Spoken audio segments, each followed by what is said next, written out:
Assalamualaikum, damai sejahtera bagi kalian. Hadis mengenai minum urin onta itu sering menjadi bahan tertawaan agama salib. Nah, sekarang bagaimana jika kita balik, yaitu pada kitab Yehezkiel pasal 4 ayat ke-12 mengenai makan roti bakar kotoran manusia kering.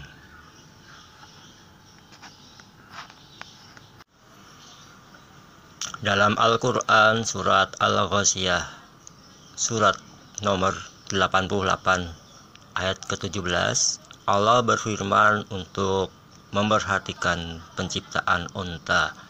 Misalnya, kita dapat mendapatkan bahan ini dari buku-buku mengenai binatang ataupun searching Google mengenai binatang. Nomor 1, unta sanggup berada di padang pasir ketika musim panas tanpa makan dan minum selama 3 minggu. Nomor 2, unta bisa melihat ketika mata terpejam atau matanya tertutup. Ini untuk anti badai pasir. Jadi ketika badai pasir, mata unta itu terpejam dan lensa matanya bisa menembus kulit kelopak matanya. Lalu nomor 3, hidung unta punya alat khusus untuk menyaring saat bernafas, sehingga ketika badai pasir, unta masih bisa bernafas. Lalu yang keempat, unta sanggup berjalan hampir 700 km tanpa minum. Terus nomor 5, kaki unta tidak terperosok ke dalam pasir saat membawa beban ratusan kilogram. Ada sumber yang menyebutkan kurang lebih 500 kilogram. Yang keenam, mata unta bisa zoom in dan zoom out. Maksudnya, ketika unta melihat anak kecil dan melihat orang dewasa, itu besarnya sama di hadapan unta. Itulah yang menyebabkan unta tidak liar, tidak berontak, dan tidak melawan. Yang ketujuh, dalam keadaan terpaksa, unta bisa diberi makan berupa duri-duri tajam di padang pasir. Dalam hadis riwayat Ahmad, itu meriwayatkan obat penyakit dari urin unta dicampur susu. Yang namanya obat penyakit tentu untuk orang sakit, bukan untuk orang sehat. Dan yang namanya obat itu ada dosisnya, ada takarannya. Misalnya 1 tetes urin unta dicampur segelas susu, atau 3 tetes urin unta dicampur susu 1 gelas. Itu ada takarannya. Contoh lain, misalnya ada orang sakit batuk. Biar batuknya cepat sembuh, tentu tidak 1 botol atau 2 botol obat batuk sirup diminum sekaligus kan? Tentu bukan begitu caranya. Ada dosis dan takarannya.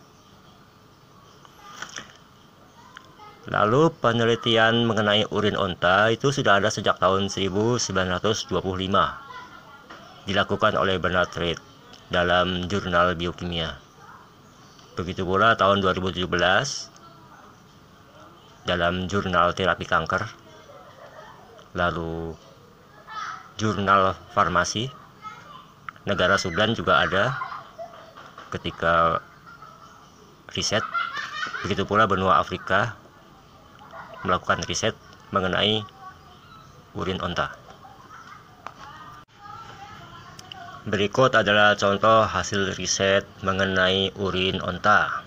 Misalnya, urin unta tidak mengandung amoniak dan tidak mengandung urea. Lalu, urin unta memiliki efek antibiotik, di mana antibiotik berfungsi untuk melawan bakteri. Selanjutnya, urin unta memiliki potensi untuk anti kanker. Dan urin onta bisa untuk obat jerawat. Yang ini bukan dikonsumsi ya, tapi dioles. Begitu juga luka bakar, ini juga dioles pada kulit. Lalu contoh penggunaan dalam farmasi, misalnya sirup obat batuk merek tertentu itu ada campuran urin onta dalam dosis farmasi. Jadi kesimpulan dari hadis dan riset itu, onta yang dimaksud adalah onta yang sehat, dan urin onta itu untuk terapi orang yang sakit. Dalam terapi urin onta itu ada dosis dan ada takarannya.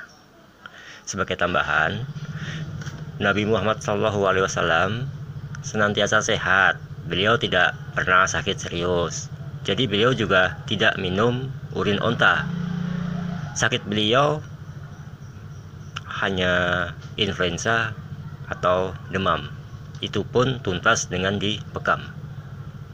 Selanjutnya, dalam menentukan dosis atau takaran, Nabi Muhammad SAW itu minta bantuan kepada Haris bin Kaldah untuk meracik dosis atau takarannya jika ada sahabat Rasulullah yang sakit serius. Berikut adalah keterangan mengenai Haris bin Kaldah yang hidup pada zaman Rasulullah SAW mengenai peracik obat atau yang menentukan dosis. Ini jurnal tahun 1925, jurnal biokimia, bisa di-download PDF. Sekian kuliah hari ini. Assalamualaikum, damai sejahtera bagi kalian.